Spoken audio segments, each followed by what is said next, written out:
এই জায়গাটার নাম হচ্ছে ভিউ পয়েন্ট। এটা হচ্ছে শ্রীলঙ্কার ক্যান্ডিতে অবস্থিত। তো আমরা যখন ব্যাক করব, ব্যাক করার একদিনের আগে আমরা এই জায়গাটি ঘুরতে গিয়েছিলাম। তো ঘোরা শেষ হলে আমরা এর পরের দিন রওনা দিচ্ছি এয়ারপোর্টের উদ্দেশ্যে, যাতে আমরা ব্যাক করতে পারি তাড়াতাড়ি। এই কারণে আমরা তাড়াতাড়ি বের হয়ে রাস্তার পাশে এই একটা সুন্দর জায়গা দেখতে পেয়ে এখানে একটু থামিয়ে নিলাম। তো থামার পরে এরপরে আমরা আবার রওনা দিলাম এয়ারপোর্টের দিকে। তো এয়ারপোর্টের দিকে যেতে যেতে কতগুলো অনেক সুন্দর সুন্দর জায়গা আসে। এগুলো আমার যেগুলো মানে একটু শোকে পড়লো সুন্দর দেখে, এগুলো আমি একটু একটু করে ভিডিও করে নিলাম। পুরোটা ভিডিও করা যেহেতু সম্ভব হচ্ছিল না, আর তো তাড়াতাড়ি আমরা বেরিয়ে পড়েছিলাম যাতে আমাদের ফ্লাইট মিস না হয়, যার কারণে আমি যতটুকু পারি চেষ্টা করেছি একটু একটু করে ভিডিও করে এগুলো স্মৃতি হিসেবে রাখার জন্য আর আপনাদেরকেও দেখানোর জন্য। তো আপনাদের যদি ভালো লেগে থাকে তাহলে অবশ্যই লাইক কমেন্ট শেয়ার করে দিবেন।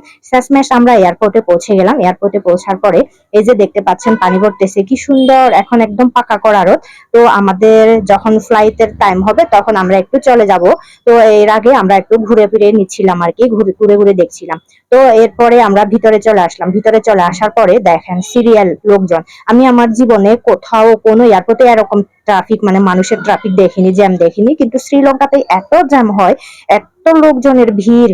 আমাদের এখন তাড়াতাড়ি না, এজন্য আমরা একটু এখানে বসে বসে মানে টাইম পাস করছিলাম, যার কারণে আমি এইগুলো ভিডিও করার মতো মানে সময় পেয়েছি আর কি। আপনাদেরকে আরেকটু দেখাই, দেখেন খেয়াল করে দেখেন এত লোকজনের ভিড় মানে এখানে পুরো। তো শেষমেশ আমরা এই সবকিছু ঠিকঠাক করে এখন আমরা ফ্লাইটে উঠছিলাম আর কি।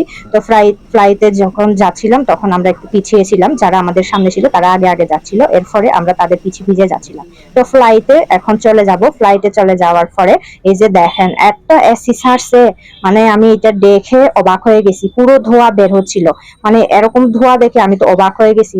এখন সব সময় ফ্লাইটে উঠলে ভয় লাগে একটা জিনিস, ওই যে আগে দুর্ঘটনাগুলো এগুলো কেন জানি আমার খুব বেশি মনে পড়ে আর কি, ভয় লাগে। তো কি আর করব, ভগবানের নাম নিয়ে এখানে উঠে প্রার্থনা করে নিলাম যাতে আমরা ঠিকভাবে ঠিক সময়ে সুষ্ঠুভাবে মানে ল্যান্ড করতে পারি। তো শেষমেশ আমরা এখানে থেকে ল্যান্ড করব। এখন ল্যান্ড করব না এখন, মানে চলে যাবে আর কি। তো চলে যাওয়ার পরে এখন এই যে দেখেন মানে আমরা পৌঁছে যাব এরকম, এখন একটু করে পৌঁছে যাব ঠিক এরকম অবস্থায় আমি একটু করে ভিডিও করে নিয়েছি। তো এখন একদম আমরা মানে ল্যান্ড করলাম। ল্যান্ড করার পরে লাইট গুলো কি সুন্দর করে জ্বলতেছে, এগুলো মানে আমি অনেকবার দেখেছি কিন্তু ভিডিও করার মতো সময় পাইনি, একটু তাড়াহুড়ো ছিল এই কারণে। তো শেষমেশ আমরা লাগেজ কাউন্টারে চলে আসলাম, আমাদের লাগেজের জন্য অপেক্ষা করছিলাম। আমাদের লাগেজ গুলো যখন পেয়ে যাবো তখন আমরা এখান থেকে চলে যাব। লাগেজ গুলো কিন্তু আসতেছে সিরিয়ালে যে যার মতো। তো আমরা যখন আমাদের লাগেজ গুলো পেয়ে যাব তখন আমরা এখান থেকে নিয়ে বের হয়ে যাব।